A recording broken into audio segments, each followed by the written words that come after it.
So hello, what's up mga ka-J-Vlog? Welcome ulit for another video. And for today's video, i-review natin itong isang budget meal ngayon na smartphone, which is the Vivo Y04S. Ito na kayang perfect na smartphone para sa'yo. Tara, pag-usapan natin.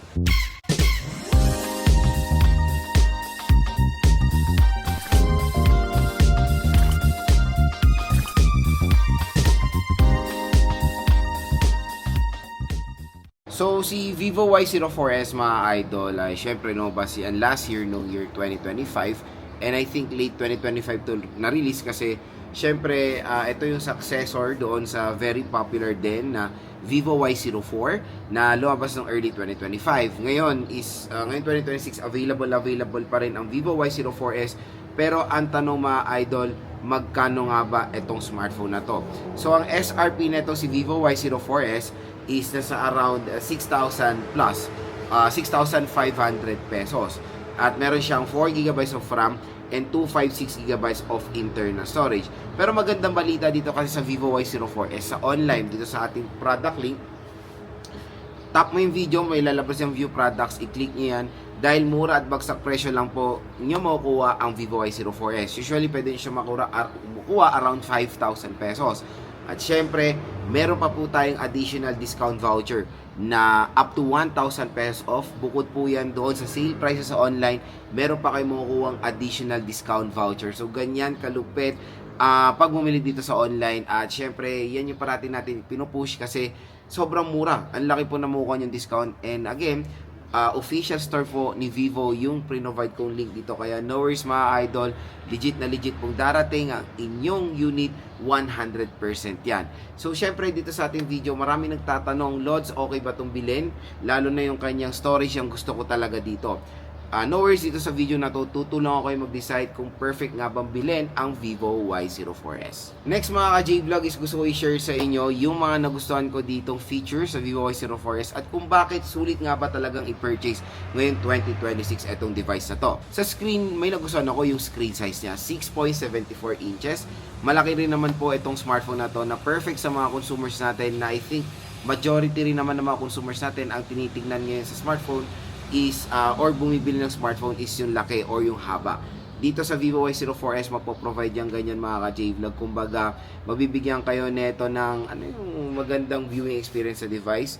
Pero again, when it comes to specifications niya, kung makuha nyo to ng sale price, perfect naman. HD plus 720p, 9Hz refresh rate, acceptable pa naman. Pero syempre, nakakalungkot lang na part dito sa smartphone na to is naka-notch display po siya. So meaning yan mga idol, tawag dito, hindi pa rin nakaka-adapt si Vivo when it comes sa ganyang design. And hopefully sa Vivo Y0405 maayos yan. Pero yun, I know hindi naman siya malaking effect sa performance ng smartphone yung notch display. Pero syempre we need to adapt din naman, 'di ba, sa changes. And yun lang naman yung isang nalungkot lang naman ako sa notch display niya. Pero overall screen size, resolution, pwede na for its price. Yun nga, share ko lang na yung operating system nito mga ka-J-Vlog is Android 14 with FunTouch OS 14. Medyo nakaka-disappoint na sobrang luma na nung kanyang OS. Pero let's hope na ma-update siya sa Android 15 or 16. Kung longevity-wise naman ng Android 14, huwag kayo mag-alala, matagal naman din niya ma-update ng mga applications or masusupport ng applications. Android 12 nga, usable pa rin, di ba? Kaya longevity-wise, taon nyo rin naman magagamit itong Vivo Y04S, no worries. Ang maganda pa dito sa smartphone na to, yung camera. Ang camera nito, malinaw naman for its price. And mamaya magpapakita naman ako ng mga photo samples nito. 13 megapixel siya. Sa 6,000, medyo, alam mo yun, 50-50 yung specs niya. Kung sa 5K, nandun pa rin tayo sa 50-50. Pero yung quality rin kasi tinitignan natin eh. Hindi naman tayo nagbe-base sa taas sa megapixel ng isang camera. Hindi naman tayo nagbe-base sa taas ng megapixel sa isang linaw ng camera photo, ng camera, di ba? Doon pa rin tayo sa software optimization and sa sensor. So, even though 13 megapixel siya, yung camera naman neto or yung photo samples naman na mapoprovide neto is okay naman for its price. Hindi naman tayo magreklamo dyan. Quick reminder lang, sa secondary camera niya is a VGA camera. So, hindi po siya, tinatawag dito, hindi po siya useful na camera talaga.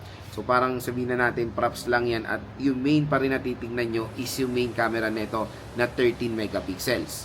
Syempre, ang pinaka-advantage ng Vivo Y04S sa competitors sa sa ganitong presyo is yung 256 GB of internal storage. So, napakalaki ng internal storage na ma-offer nito. Kumbaga, doble sa mga ino-offer ng mga ibang brands sa 128 GB of internal storage. Dito marami na kayo malalagay solid.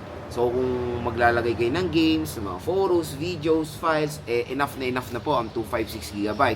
Pero syempre itong device na to I will not recommend sa mga solid gamers natin dahil yung processor nito is medyo underpowered for its price. So yung chipset niya is a Unisoc 7225.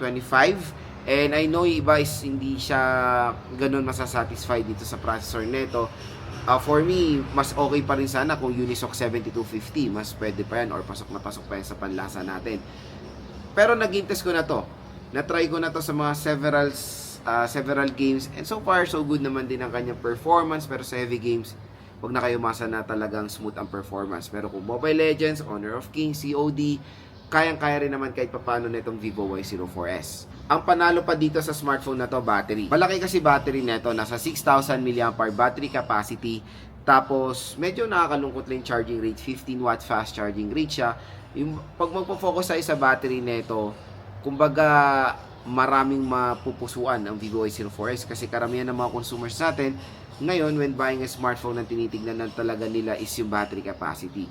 Usually kasi yung mga iba nating consumers ginagamit to sa trabaho, di ba? So yung Vivo Y04S sa ganyan scenario, kumbaga when it comes sa battery performance, kayang-kaya niya naman i-achieve yung hinahanap ng isang consumer sa isang smartphone today. Matagal siya malobat. Nung nag-download ako dito ng mga heavy games, syempre pag nagda-download ka, kailangan hindi mo i-off yung smartphone, naka-standby siya. And matagal din naman siya magbawas ng battery percentage. And nung naglaro tayo, ganun din naman yung scenario natin. So yung 6,000 mAh battery capacity niya, isa sa pinaka maganda dito sa smartphone na to. Pero the disadvantage is of course the charging rate. Sobrang hassle kung itetermin sa 15 watts. Siguro sabihin na natin 3 hours. 2 hours, 30 minutes to 3 hours baka ma-full charge na itong smartphone na to. Okay yung performance ng battery, sad lang dito yung kanyang charging rate. Ang maganda rin dito sa smartphone na to is meron siyang water protection. Karamihan naman ng mga smartphones today sa mga budget meal is may mga water protection. So meron tong IP64 water and dust resistant, so hindi po siya pwede masubmerge sa water. Pwede lang siya for raindrops, accidental spillage, drop, or sabihin na natin mga certain kind of pressure na talsik. Ganyan lang ang pwede dito sa Vivo Y04S. So kung gagamitin niyo siya as a navigating tool, wag niyo na lagyan ng plastic dahil may protection sa ganyan mga raindrops. Okay na okay yan dito sa smartphone na to. So yun mga ka-J-Vlog, so far yung mga nagustuhan kong features dito sa Vivo Y04S. Recap tayo, pinaka the best dito, storage, battery, and yung kanyang design. Napakaganda ng design nitong smartphone na to. So hopefully, nakatulong ito sa mga sinabi ko. So hopefully, nakatulong itong mga sinabi ko sa inyo kung nagde-decide kayo bumili nitong smartphone na to.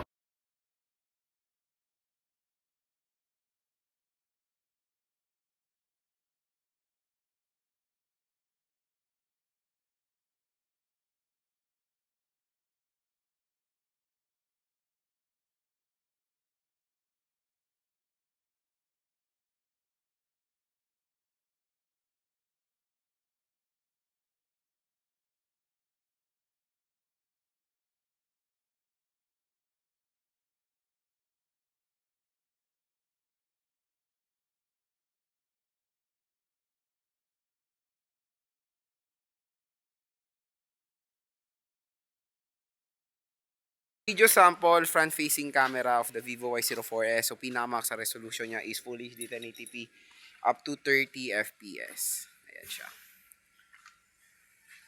So, okay yung quality niya again pag nasa outdoor tayo at maganda yung tama ng ilaw. Ayan. So, video sample rear camera of the Vivo Y04S. Pinakamax sa resolution niya is Full HD 1080p up to 30 FPS lang siya. Ayan. When it comes sa quality, average for its price, medyo shaky siya.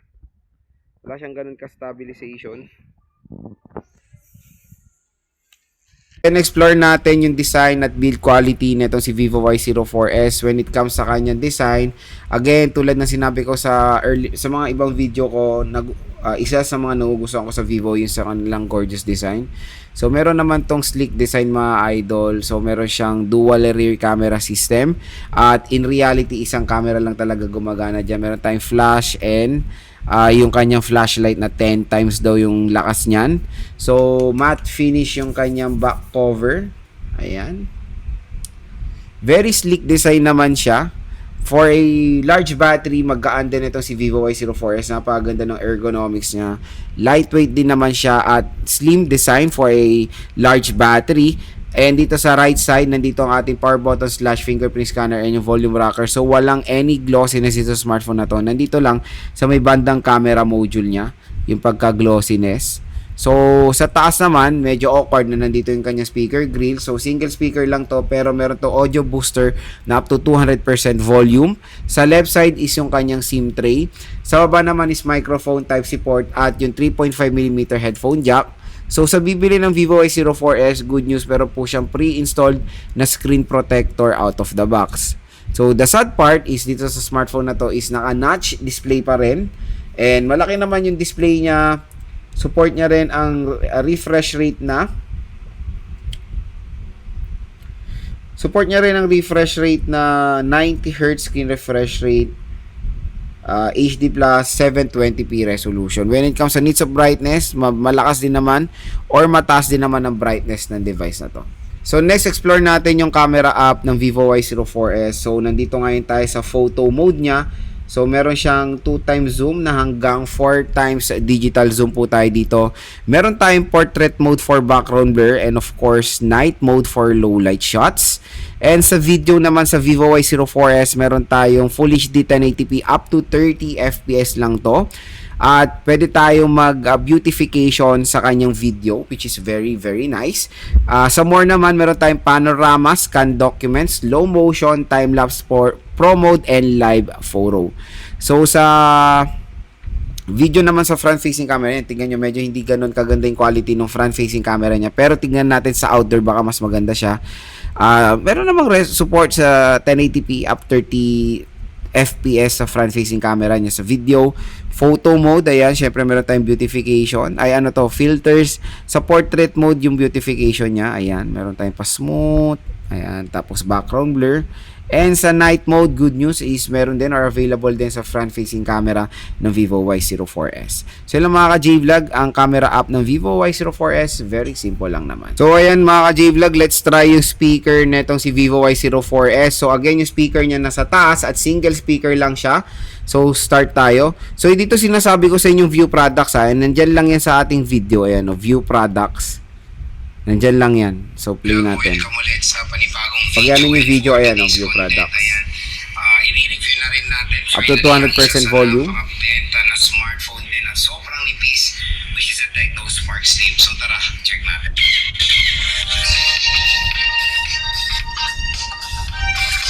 Isang speaker lang siya nandito. In fairness, malakas speaker niya. So yun mga J-Vlog, shoutout sa mga nakanood ng ating unboxing video. So, in fairness, when it comes sa speaker neto, malakas naman siya for a single speaker. Pero the sad part, since hindi siya stereo, hindi ganun kaganda yung bass quality niya. Pero the loudness is there. Kaya kung i-rate ko yung speaker neto, 1 ang lowest and ang highest. Sa loudness is 10, sa bass quality is 6. So, biometrics test side dito sa Vivo Y04S. So, first try natin yung kanyang fingerprint scanner. So, start tayo.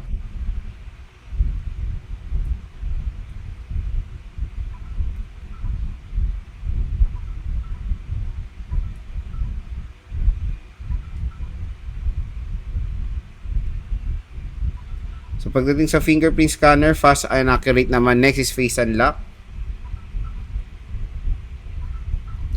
Face unlock, ayan, fast and accurate din naman. Mga J-Vlog, dito tayo sa conclusion ng video. The main question, kung sulit nga ba ang Vivo Y04S. Again, for its SRP, medyo skeptical tayo. Dahil meron siya mga ibang specifications na hindi worth it for 6,000 pesos price tag. Pero kung makuha nyo siya dito, tap mo yung video, view products, nandiyan yan, makukuha nyo lang ng mura itong Vivo Y04S. Usually, pwede siya makuha ng around 5,000 pesos below. At may naghihintay pa pong special discount voucher para sa inyo. So, di ba? Nanood lang kayo, nagkaroon pa kayo ng discount.